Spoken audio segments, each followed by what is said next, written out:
Okay, so I will just continue where I stopped before this morning, and continue with the same sutta, the same discourse by the Buddha, and then we'll see how far we get in this particular thing here. So just to recapitulate very quickly what the purpose of this. The purpose of this is to learn how to deal with the mind, how to kind of move the mind, shift the mind from move away from the unwholesome aspects of the mind and move towards the wholesome aspects of the mind instead. And so far we looked at how to deal with the unwholesome, and now the sutta in a sense repeats itself. It says the same thing about the wholesome side as well. This is often how the suttas are structured. They're often structured, they give you kind of a very exhaustive view of things. They give you the bad side or the good side. This is how often they work. So let's see what the Buddha has to say about this, and I'll comment as usual as we go through this. And he says here, as I abided thus, diligent, ardent and resolute, a thought of renunciation arose in me. I understood thus, this thought of renunciation has arisen in me.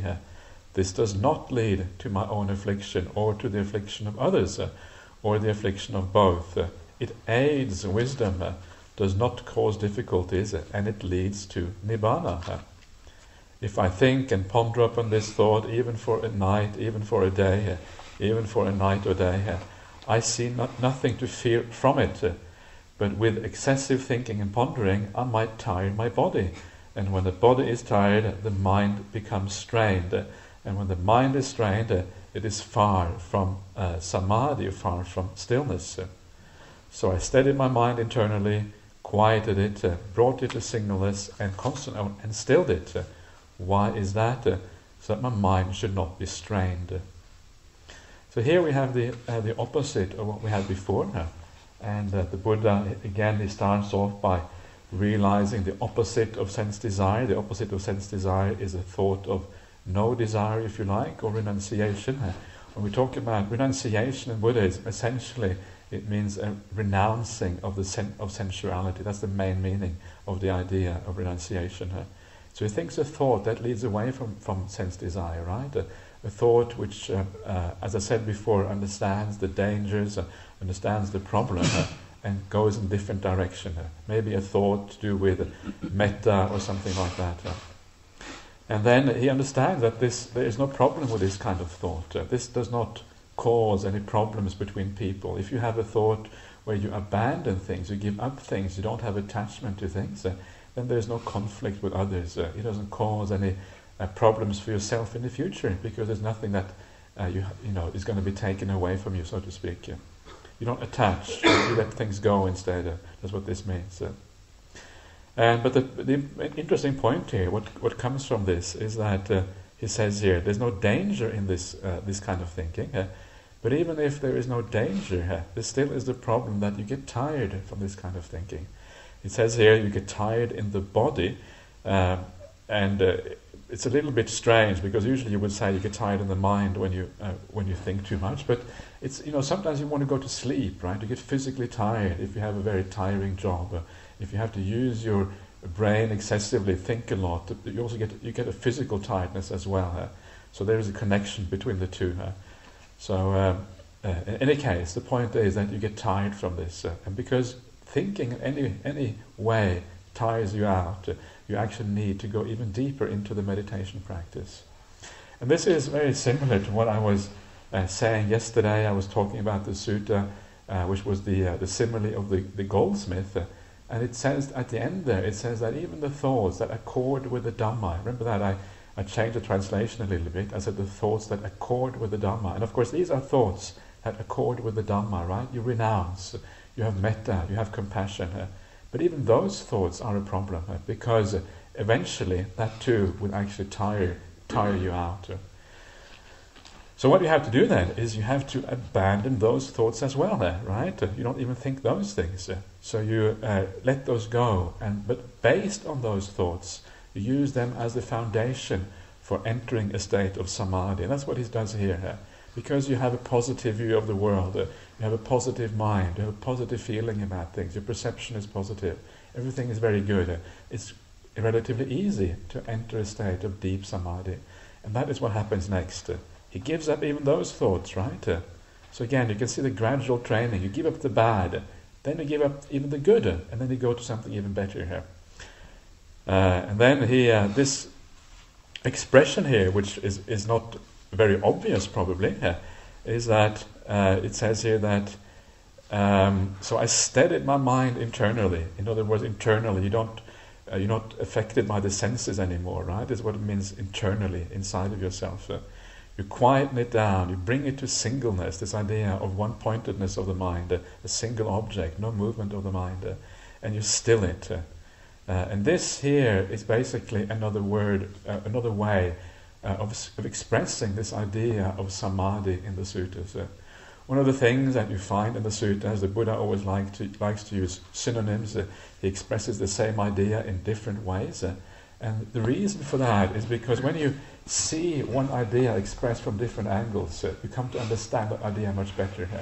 If you always use the word samadhi and they didn't explain it from different angles, you wouldn't have a very clear idea what it's about. But because it is expressed and shown in many different ways, after a while you start to get a very broad, quite a full understanding of what this idea of samadhi is about. And that's why you have all these synonyms in the sutras. Well, that's one reason. There are other reasons as well. And the samadhi that we're talking about here is essentially the jhanas. Is essentially what we're talking about. That's basically what the samadhi means. So you do that so that the mind should not be restrained. And this idea of samadhi, the idea is that you rest the mind 100%. The deeper your meditation is, the more rested you feel when you come out afterwards. I'm sure you have noticed that. The purpose of one of the nice reasons why we meditate is because it actually is a very beautiful rest. You feel much more energized afterwards, and energy comes back into the mind, right? You feel more able to function in the world because you have more energy. But to have real rest, the deeper you go, the more powerful the rest. And the most powerful of all rest is when you go into a deep state of samadhi.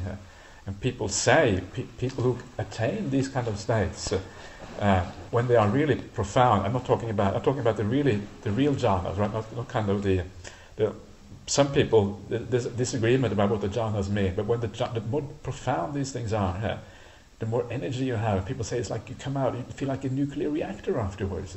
That's how much energy you have. You feel like, but it's not a kind of.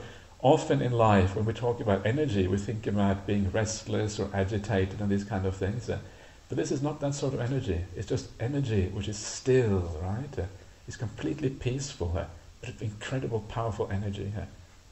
So it's it's different from what we often think of as energy in ordinary life.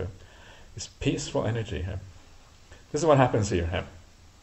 So I'll go through this fairly quickly because time is getting a bit shorter.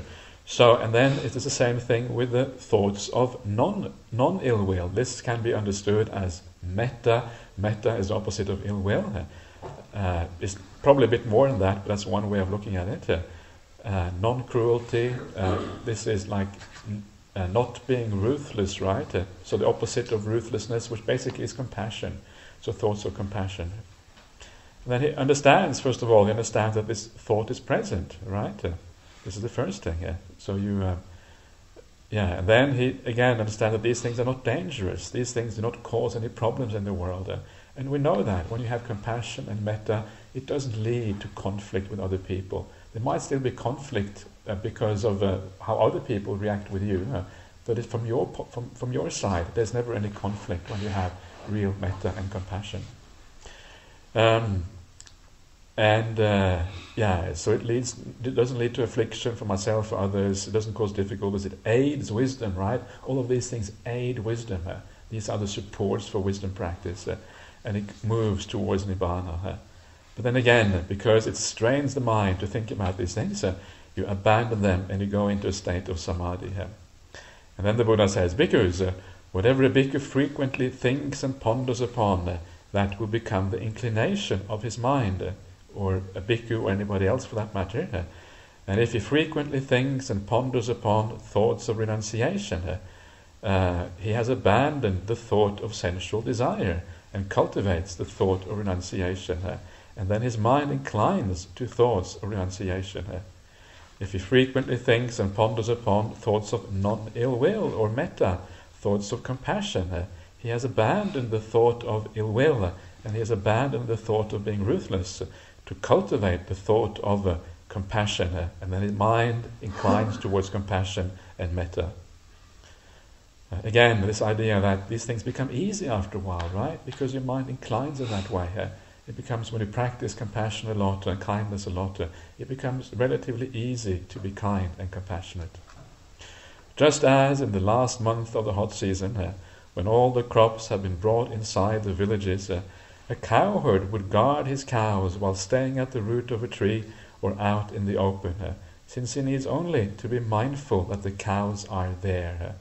So too, there was need for me only to be mindful that the states were there.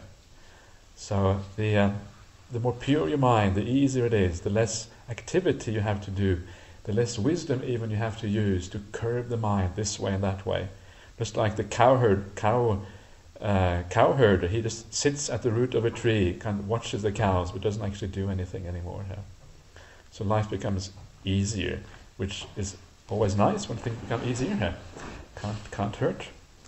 And then he says at the end, then when he does this, then tireless energy was aroused in me. Unremitting mindfulness, it means like steady mindfulness, right? Mindfulness which doesn't slack, was established. My body was tranquil and untroubled. My mind was stilled and unified. So this is what happens when you practice in this way. The energy is aroused, right?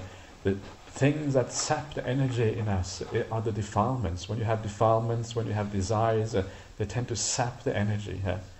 Mindfulness is established. Mindfulness gets established when the defilements decrease. This is how we get mindful. That's actually a very important point, isn't it? Often we think that we're going to be mindful of the defilements, but in fact, the more defilements you have, the more difficult it is to be mindful. So a decrease in the defilements leads to more mindfulness. Why is that? It's good to think about these things. Why is that the case, that there is more mindfulness when there's less defilements? Well, first of all, what is mindfulness? Mindfulness is the ability to stay in the present moment, right? To be here and now, to be able to observe what is happening here. That is what mindfulness is about, to be in the present moment. Now, if you have desires, what are desires all about? Desires are about something you want, so they are about the future. So a desire by its very nature drives you out of the present moment. So if you have desires, if you're thinking about, or something, a perception or a thought about something you want or crave for, by its very nature is not in the present moment. So the mind tends to be not right here, right now. And the same thing with anger. Anger is often connected with the past. You're thinking about something that somebody has done, or thinking about something that wasn't right or whatever. And so ill will or negativity is often about the past. So again, the mind is the exact opposite of being in the present moment. So defilements of the mind tends to drive you out of the present moment. It's basically impossible to be totally mindful while there still are defilements in the mind. So by reducing the defilements, that's what it's saying here, the mindfulness becomes really powerful and really established. And the real practice of satipatthana practice can really only happen when the defilements are at a very low level. There still may be a little bit left, but not much left. Otherwise, satipatthana is basically impossible. It requires satipatthana, the use of sati, of mindfulness, requires a very low level of defilements. It's important to remember that. Sometimes we tend to water out the teachings of the Buddha so much that the actual real power of these teachings become lost on the way here. And the last one here is the body is tranquil and untroubled, right? To feel peaceful, and the mind is still. The stillness of the mind comes again from the mindfulness. Mindfulness comes first, and then the stillness, the samadhi, arises out of that mindfulness. There's a clear cause and effect sequence here. Okay, so let us move on to the next sutta.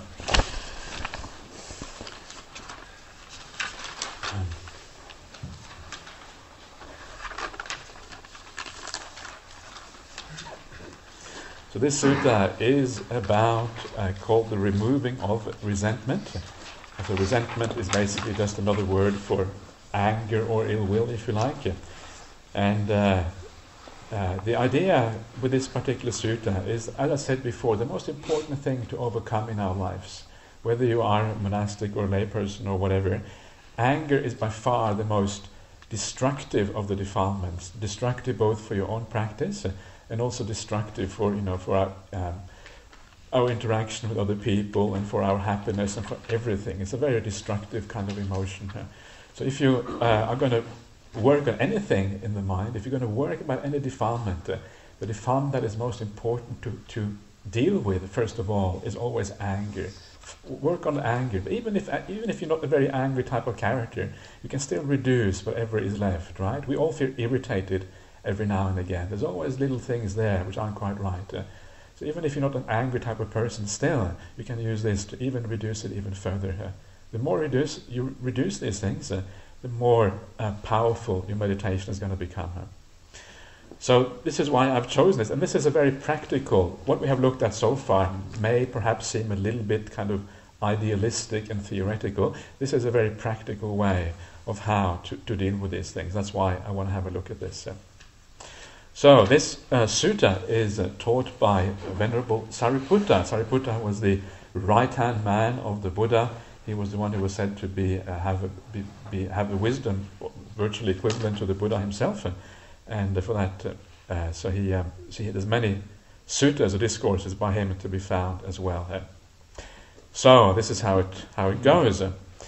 There, the Venerable Sariputta addressed the bhikkhus. Friends, bhikkhus. Friend, those bhikkhus replied, and the Venerable Sariputta said this. Friends, there are these 5 ways of removing anger or resentment, by which anyone should entirely remove resentment when it has arisen towards anyone. What 5? Here a person's bodily behavior is impure, but his verbal behavior is pure. One should remove resentment towards such a person. A person's verbal behavior is impure, but his bodily behavior is pure. One should also remove resentment towards such a person. A person's bodily behavior and verbal behavior are impure, but from time to time he gains an opening of the mind, placidity of the mind. It means like peace of mind, basically. One should also remove resentment towards such a person. A person's bodily behavior and verbal behavior are impure, and he does not gain an opening of the mind, placidity of the mind from time to time. One should also remove resentment towards such a person. A person's bodily behavior and verbal behavior are impure, and from time to time he gains an opening of the mind, placidity of the mind. One should also remove resentment towards such a person. This is the summary of the sutta, and then comes the exposition afterwards. So the idea here with these 5 categories is that we deal with people a little bit differently depending on what kind of person they are. And I'll explain this as we move along, as we go through the sutta. But the point here is that this is all-encompassing. All kind of people are included here, so that ultimately there is nobody anywhere whom you cannot remove anger, remove the anger you might have towards that person. So everybody is included, right? And these methods, as it says here, they are there to entirely remove resentment. So this method, when applied fully and completely, will completely take away any anger you might have. So everybody's included, right? That's good news, so that we can actually... So there's nobody kind of left out. You have to be angry towards it. So but that's always nice. Okay, so now let's have a look at the details of this sutta. So let's have a look at each one of these in turn. How friends should resentment be removed towards the person whose bodily behavior is impure, but whose verbal behavior is pure? Suppose a rag-robed bhikkhu, a monk, sees a rag by the roadside. He would press it down with his left foot, spread it out with his right foot, tear off an intact section, and take it away with him. So too, when a person's bodily behavior is impure, but his verbal behavior is pure. On that occasion, he should not attend to the impurity of his bodily behavior, but should instead attend to the purity of his verbal behavior. In this way, resentment towards that person should be removed. Right? Quite straightforward, right? At least it seems quite straightforward. So the purpose of this is to show you that basically people have many qualities. People have some good qualities, some bad qualities.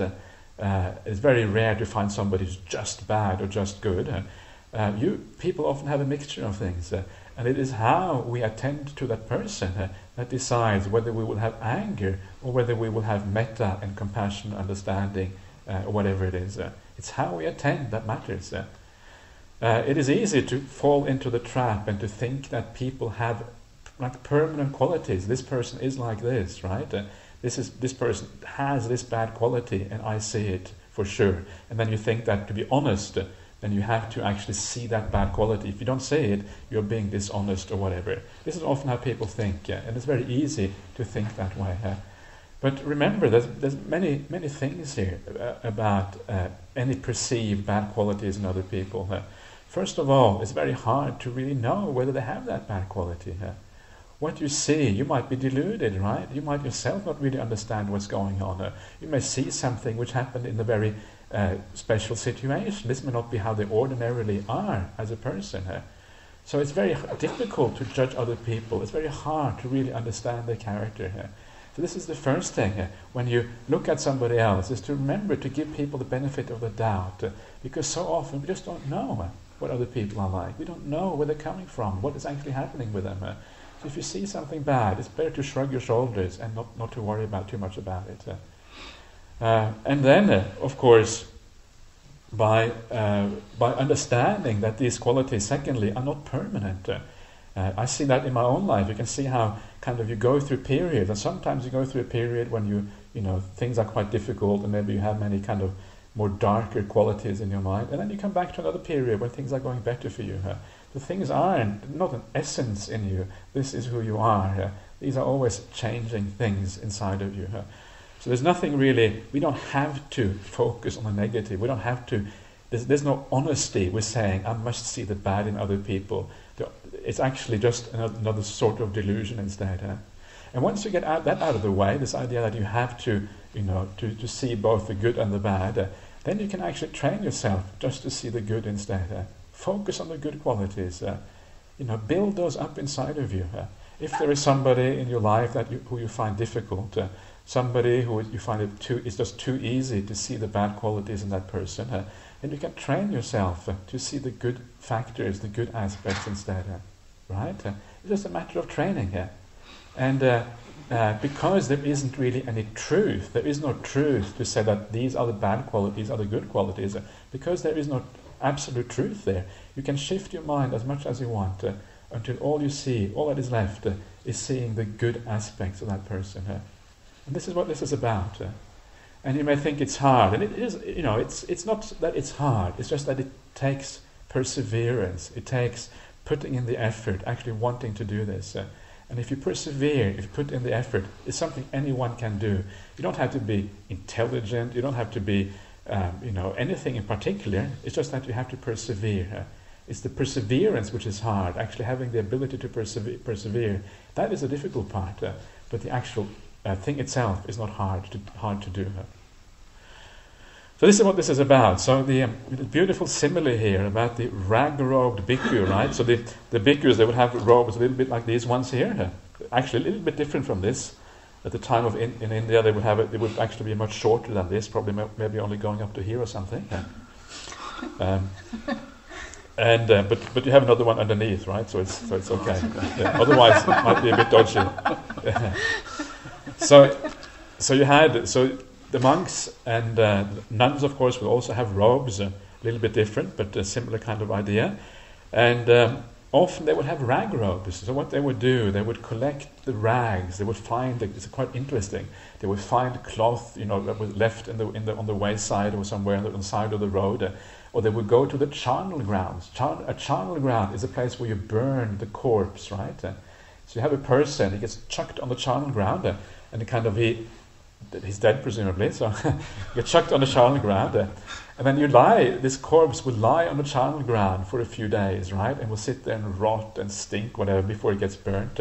And then the monk or the nun, they would come and they would see this corpse and think, great, some cloth here on this corpse. And this is how it works. And then they would take the cloth off the corpse and then use it. And of course they would take off all the stuff that wasn't usable, that was rotten or smelly or whatever, and use the good part and sew robes with that.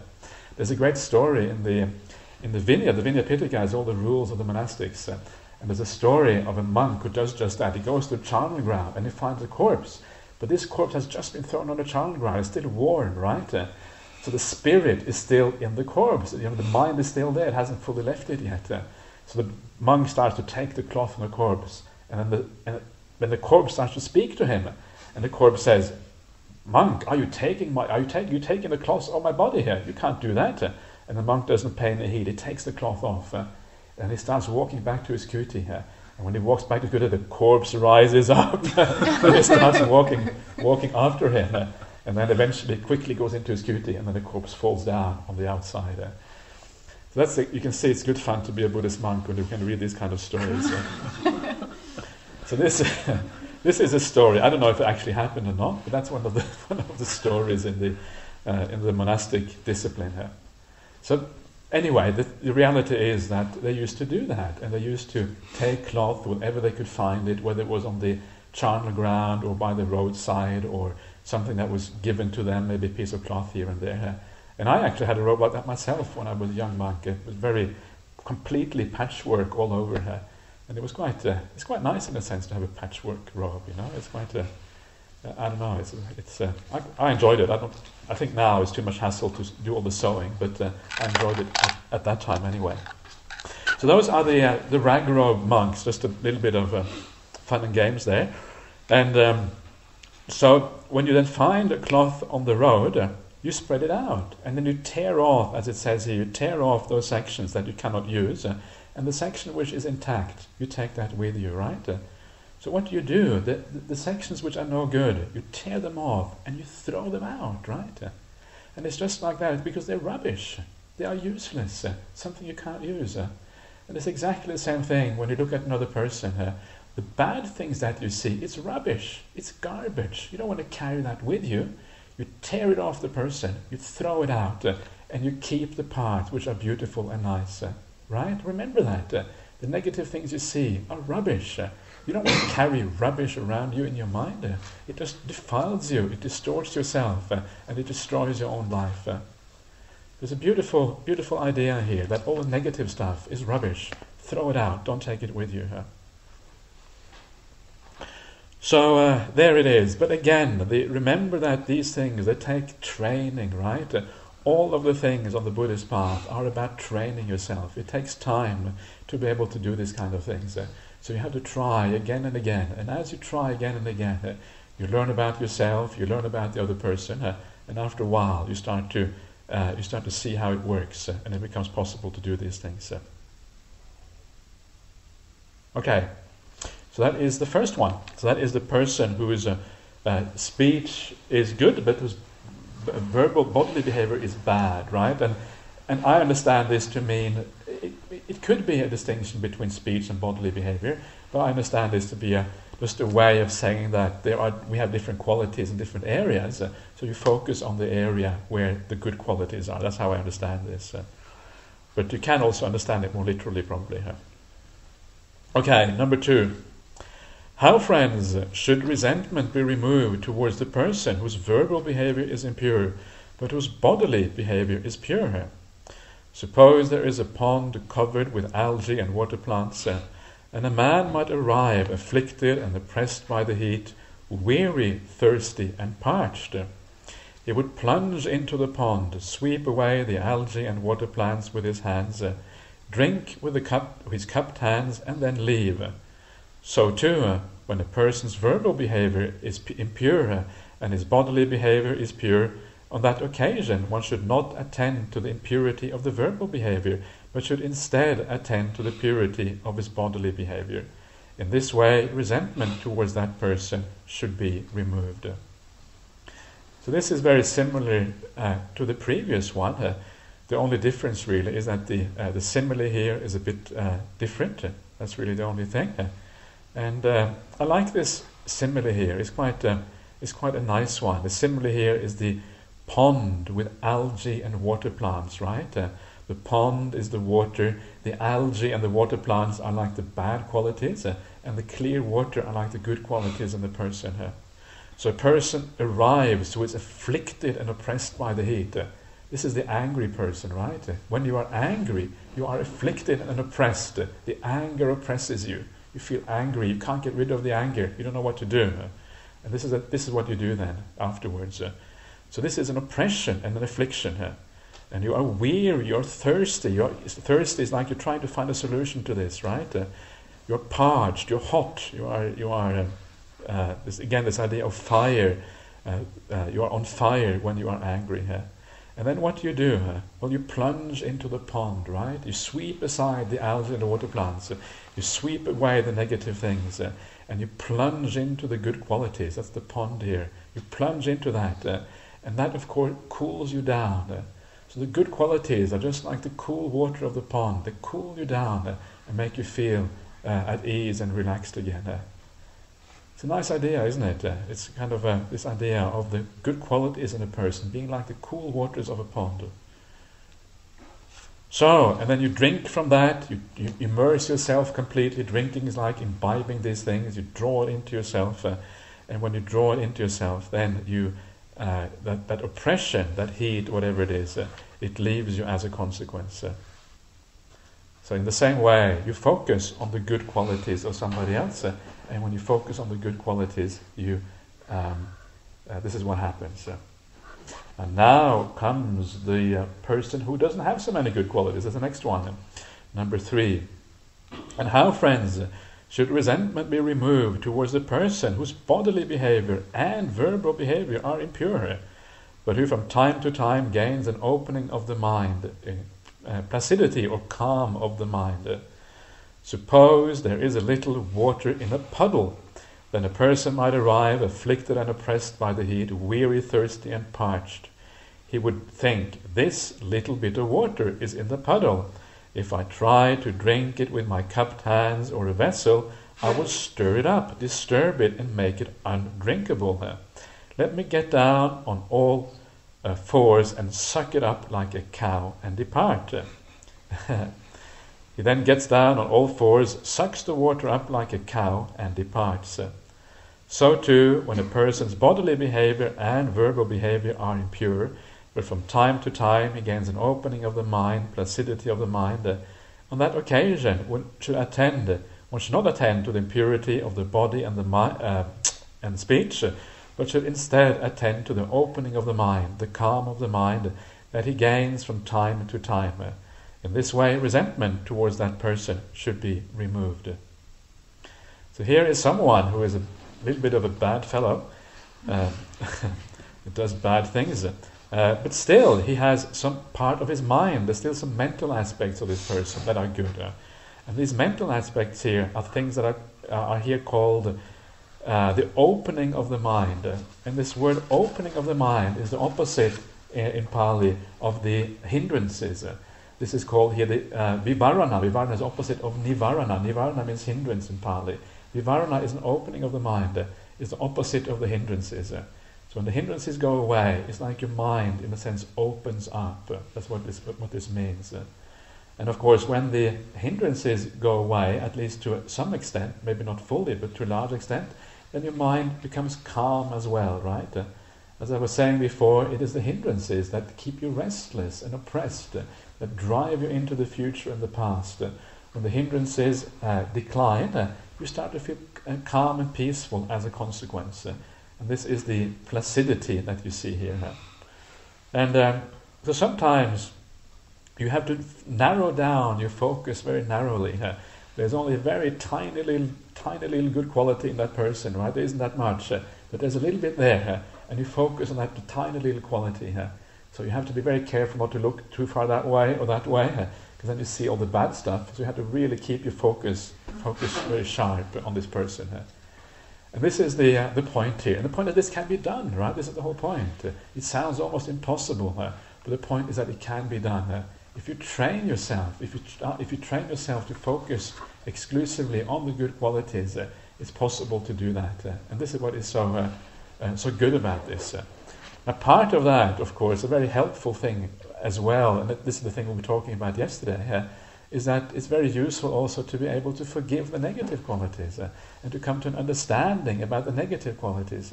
If the negative qualities are, if you don't really know how to deal with those, it's very easy for them to intrude into your perception and stop your ability to focus on the good things. So for this reason, it's actually very good to try to understand the negative sides in a person. Why are they like this? And there's always a reason why people have negative qualities. There's always a reason for that. There's always a conditioning in the past.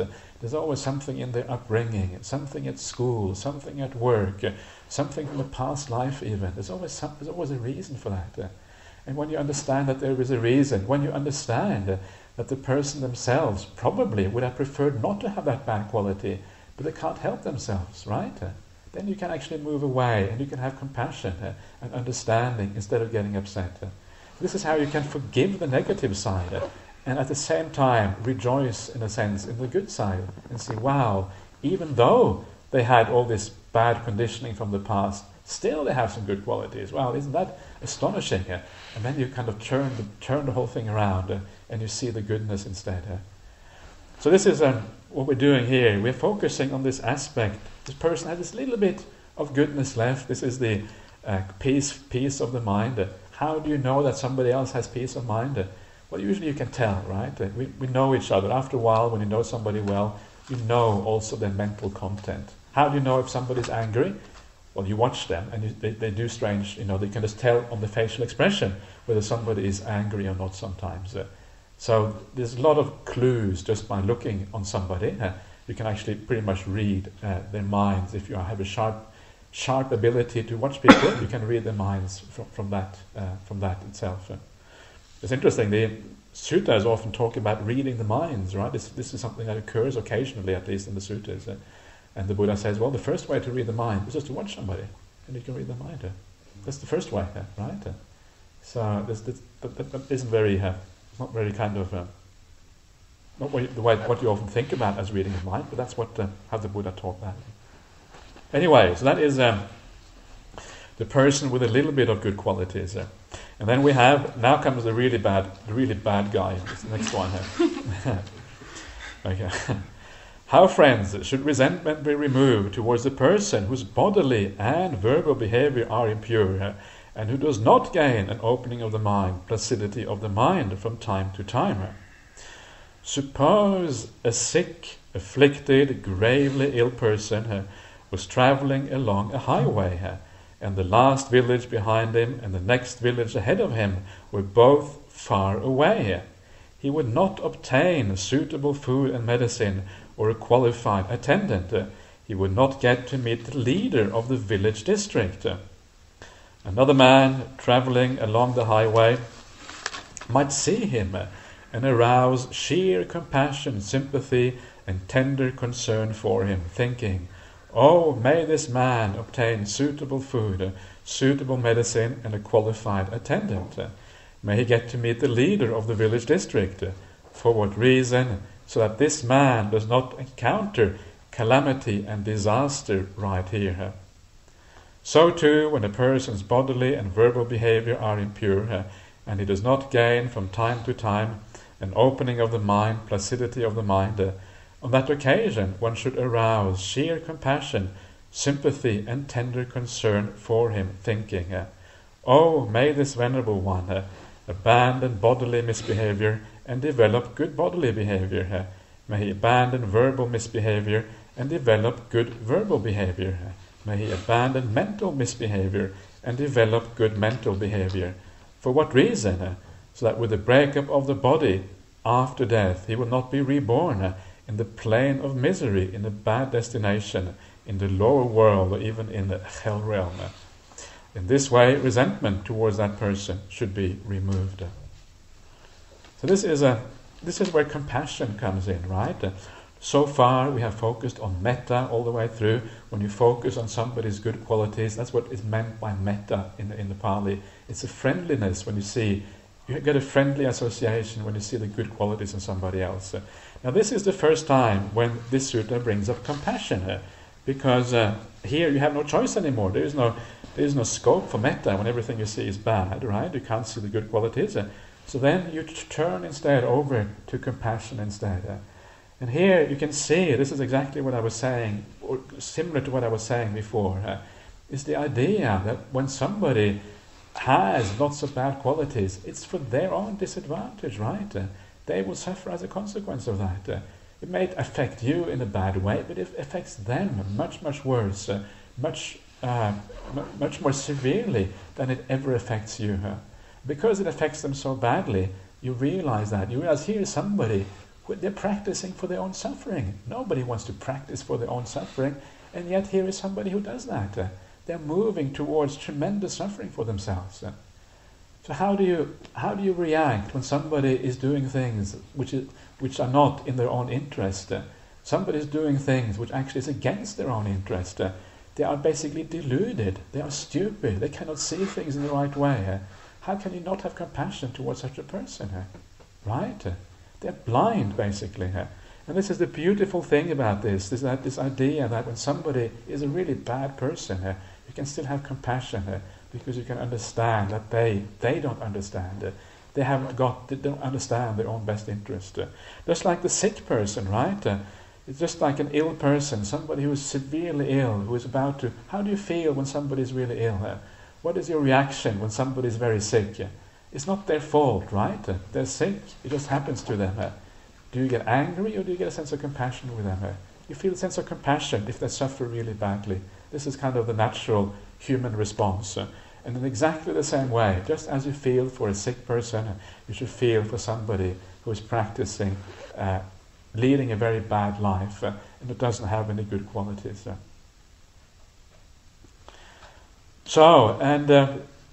I don't know, I find this very powerful and very useful. But one of the interesting things here, which also comes out of this, and that is that in the three first cases, there is a focus on metta, and only in the fourth case is there a focus on compassion.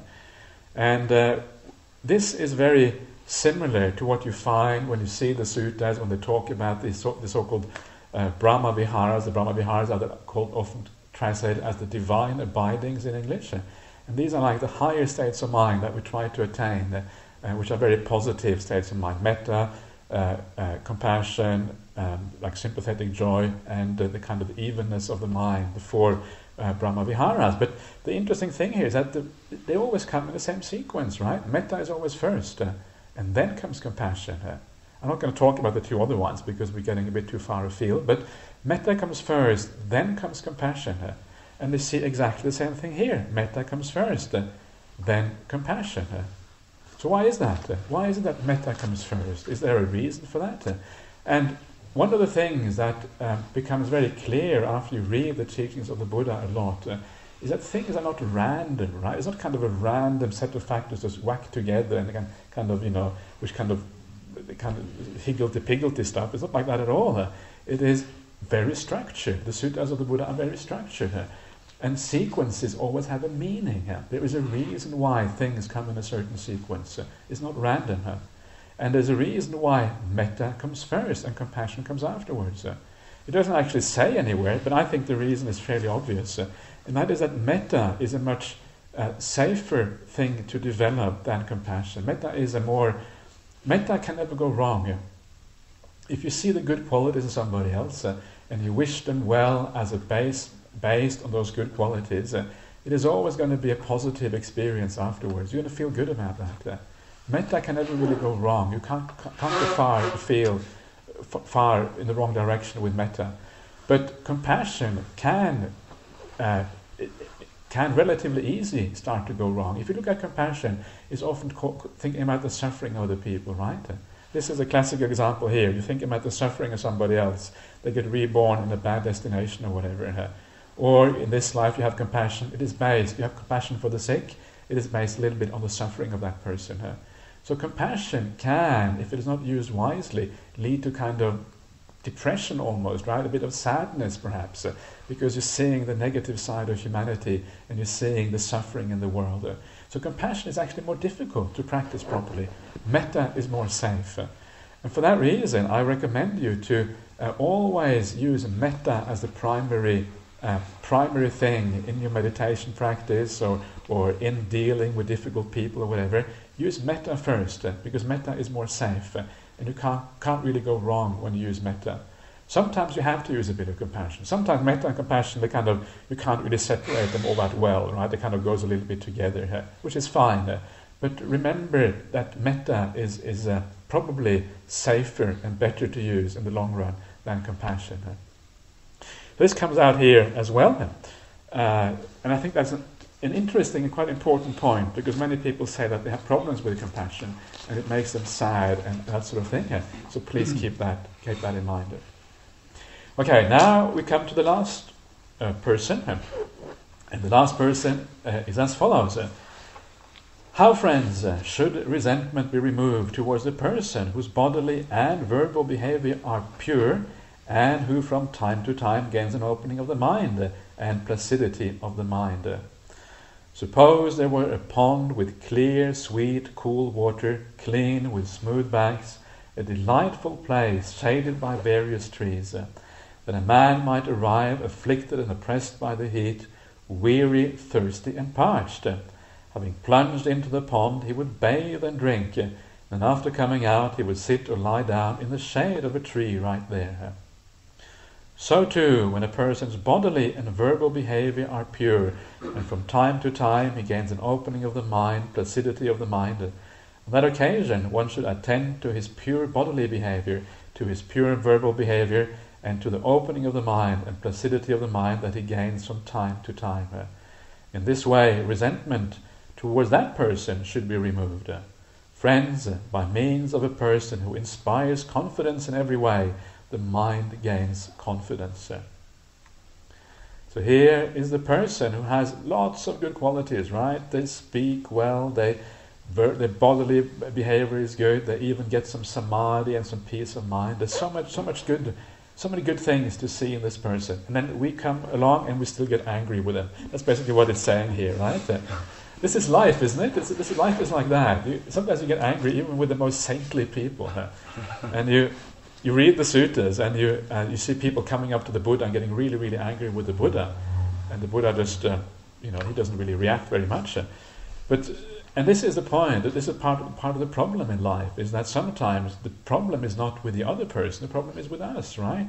We get angry sometimes when actually there is no reason even for getting angry.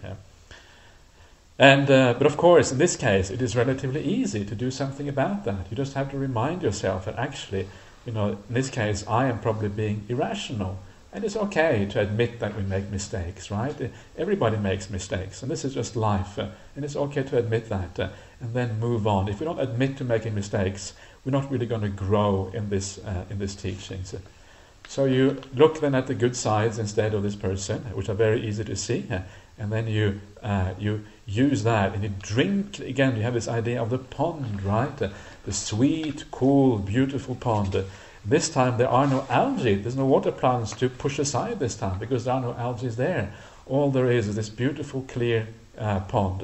And you lie down and you drink the water and you bathe in the pond, and afterwards you come out and you lie down in the shade of the various trees. So it's like you continue enjoying those good qualities of that person here. So, this is the last person. Again, I think it's fairly easy to understand what is going on here. And at the very last sentence here, he says that, friends, by means of a person who inspires confidence in every way, the mind gains confidence. And this is quite important. This is kind of the thing, the importance of having people in the world who still practice the Dhamma, right? Who still are examples of how the teachings actually work in practice. And for me, this is always one of the powerful things about the Buddha's teachings, that on the one hand, you have these ancient teachings that have been passed down for 2,500 years that have been tried and tried again, and they have survived all that time. And when you read them, they are powerful and beautiful teachings. You have that on the one hand, and on the other hand, you still have people who practice these things and who still attain the results of the path, right? So you have the living example and you have the ancient teachings. It's a very, very beautiful combination. It means that living example gives you confidence that the teaching works. The fact that it is an ancient teaching means that those living examples, they can't really take credit for this, right? They're not some kind of crazy guru walking down the street and saying, I'm enlightened or whatever, follow me. They're saying, I'm following this ancient path. I too am a disciple of the Buddha. So it leads to less of this kind of ego maniac kind of situation where people do things just because it's more to do with a sense of self than to do with the spiritual life at all. So this is a beautiful combination, the ancient teaching together with a living example. I find it very powerful. And so it is important for us sometimes to get that feeling that you are in the presence of someone, a teacher, whether it's a monk or a nun or even a lay person, doesn't matter who it is, who you feel have actually understood this and seen these things. They have special qualities, right? And in the suttas there is a nice place where the Buddha says that even seeing an arahant is a fully awakened person. Even just seeing an arahant in the world is a great blessing for other people. Because when you see an arahant, when you see somebody who has no defilements, who has lots of metta and compassion and peace and time and understanding and wisdom, who has all these beautiful qualities, when you see that, you understand just by the seeing that, wow, there is something more in this world. There's something extra, something which ordinary people don't have, actually exists. It's possible, right? You understand that there's something higher, something kind of above the ordinary human condition. And it gives you a sense of hope, a sense of feeling that there's something more to live for than the ordinary, mundane things of ordinary life. So just seeing an arahant gives you a sense of, wow, there is something in this world. And it's not just empty hope, like, hope which is just empty. It's hope that is based on something real and tangible. And that is why it is so powerful. So that is important. It's important to have both sides of the story. And I have myself, I feel that I have seen a number of people, maybe not that many, but certainly a few people in my life. When I look at them, I think, wow, these people have qualities which are not usually found in the human world. They have kind of lifted themselves up a little bit out of the human world, and they are on a different level from the rest of us. And that is very, very inspiring and very powerful.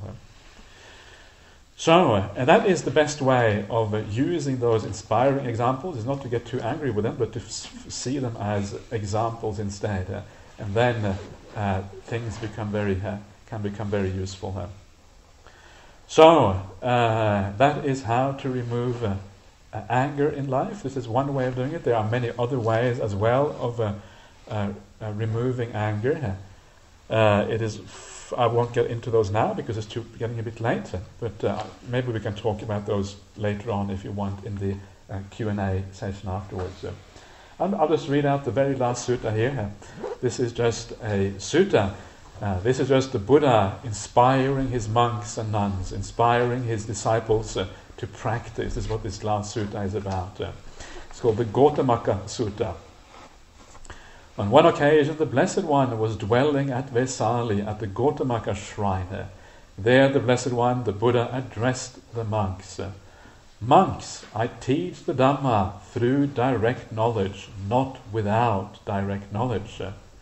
I teach the Dhamma with a basis, not without a basis. I teach the Dhamma that is wonderful or convincing, if you like, not one that is not. Since I teach the Dhamma through direct knowledge, not without direct knowledge, since I teach the Dhamma with a basis, not without a basis, since I teach a Dhamma that is wonderful, not one that is not, my teaching should be acted upon, my instruction should be acted upon. It is not enough for you to rejoice, enough for you to be elated, enough for you to be joyful. The Blessed One is perfectly awakened. The Dhamma is well expounded by the Blessed One. The Sangha is practicing the good path. So that is the Buddha just basically saying that this works. That's what he's saying here.